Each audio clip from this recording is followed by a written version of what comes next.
Hello guys, welcome to my YouTube channel. मैं हूं स्वर्णा मिश्रा और आप देख रहे हैं commerce guideline. Guys, we will continue our second chapter principles of management. In this video we will discuss features of principles of management. Okay, principles of management के features या फिर आप कैरेक्टरिस्टिक्स बोल लो, वो हम डिस्कस करेंगे। ओके, सो सबसे पहला पॉइंट क्या है? यूनिवर्सलिटी। ओके, यानी कि यूनिवर्स यानी कि हर जगह अप्लाई हो सकती है। ठीक है, इसे हम हर जगह अप्लाई कर सकते हैं। So principles of management are universal in nature. They can be applied to all types of organisation. इसे हम हर एक सिचुएशंस, हर एक ऑर्गेनाइजेशन में हम इसे अप्लाई कर सकते हैं। ठीक है, किसी भी हम ऑर्गेनाइजेशंस में इसे अप्लाई कर सकते हैं, हर लेवल्स में हम इसे अप्लाई कर सकते हैं, irrespective of their size and nature. Organisation का साइज बड़ा हो छोटा हो, डजेंट मैटर, हम इसे हर टाइप्स के ऑर्गेनाइजेशन में, हर एक ऑर्गेनाइजेशन में हम इसे अप्लाई कर सकते हैं। ओके, हर लेवल्स में अप्लाई कर सकते हैं। सो हमारा सेकेंड पॉइंट क्या है? General guidelines. Management principles are general guideline to actions and decision making. Okay, तो इस पॉइंट में क्या है कि मैनेजर्स को इसमें गाइड किया जाता है ना, कि किस तरह से हमें एक्शन लेना है, मैनेजर्स को किस तरह से एक्शन लेना है और किस तरह से डिसीजन लेना है। ठीक है, इसे हम डिसीजन मेकिंग कह सकते हैं कि ये मैनेजर्स को गाइड करते हैं कि हमें किसी भी सिचुएशंस में मैनेजर्स को किस तरह से डिसीजन लेना है और किस तरह से एक्शन लेना है। They are not readymade solution to problems. Okay, ये रेडीमेड सोल्यूशंस नहीं होता किसी भी प्रॉब्लम का, ये आपको कोई सोल्यूशन नहीं देंगे। ये सिर्फ आपको, मैनेजर्स को सिर्फ गाइड करेंगे, सिर्फ इन्हें गाइड करेंगे कि उन्हें डिसीजंस कैसे लेने हैं या फिर एक्शंस कैसे लेने हैं। ये आपको कोई सोल्यूशन नहीं देंगे। ओके, तो हमारा थर्ड पॉइंट क्या है?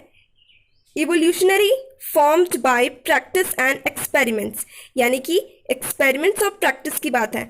सो इसमें क्या है कि management principles are developed only after deep and through research work. So management principles, इसमें क्या है कि आपको बहुत सारे रिसर्च करने होंगे, है ना, बहुत सारे रिसर्च करने होंगे आपको, है ना। डीप एक्सपेरिमेंट्स के बाद ही इसे हम फॉर्म कर सकते हैं। पहले नॉट डेवलप्ड ओवरनाइट, ऐसा नहीं है कि हम लोग रातों रात इसे डेवलप कर सकते हैं, रातों रात बना सकते हैं। ठीक है, नहीं, इससे हमें प्रॉपर एक्सपेरिमेंट्स इसमें हमें करने होंगे, प्रॉपर ऑब्जर्वेशन करना होगा, उसके बाद ही हम इसे डेवलप कर सकते हैं। Proper observations and experiments are conducted before developing them. Develop करने से पहले हमें बहुत सारे एक्सपेरिमेंट्स करने होंगे, ऑब्जर्वेशन करने होंगे, है ना, बहुत सारे रिसर्च करना होगा, उसके बाद ही हम इसे डेवलप कर सकते हैं। ओके, सो अगर हमें मैनेजमेंट प्रिंसिपल्स को हम किस तरह से, प्रिंसिपल्स को हम डेवलप किस तरह से कर सकते हैं, कैसे बना सकते हैं, मैं फिर से रिपीट कर रही हूँ, हमें इसके लिए बहुत ज़्यादा रिसर्च करने होंगे, डीप एक्सपेरिमेंट्स करने होंगे, ऑब्जर्वेशंस करने होंगे, उसके बाद ही हम प्रिंसिपल्स को डेवलप कर सकते हैं। रातों रात इसे हम डेवलप नहीं कर सकते हैं। ओके, बहुत ज़्यादा एक्सपेरिमेंट्स, ऑब्जर्वेशंस और रिसर्च की ज़रूरत होगी। तो हमारा फोर्थ पॉइंट क्या है? Flexibility. Okay guys, so management principles can be applied different under different conditions.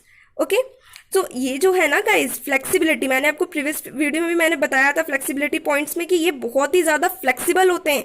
इसे हम हर किसी भी डिफरेंट सिचुएशंस में डिफरेंट तरीके से अप्लाई कर सकते हैं। इसमें changes can be made according to the requirement of company के रिक्वायरमेंट के अनुसार इसमें हम चेंजेस ला सकते हैं। इसमें हम चेंजेस ला के इसे अप्लाई कर सकते हैं किसी भी डिफरेंट सिचुएशन में। डिफरेंट अगर कंपनी में किसी भी तरह की सिचुएशन प्रिवेल हो रही है, ठीक है, तो उस सिचुएशन के अनुसार इसमें चेंजेस ला सकते हैं। चेंजेस लाकर किसी भी डिफरेंट सिचुएशन में हम इसे अप्लाई कर सकते हैं।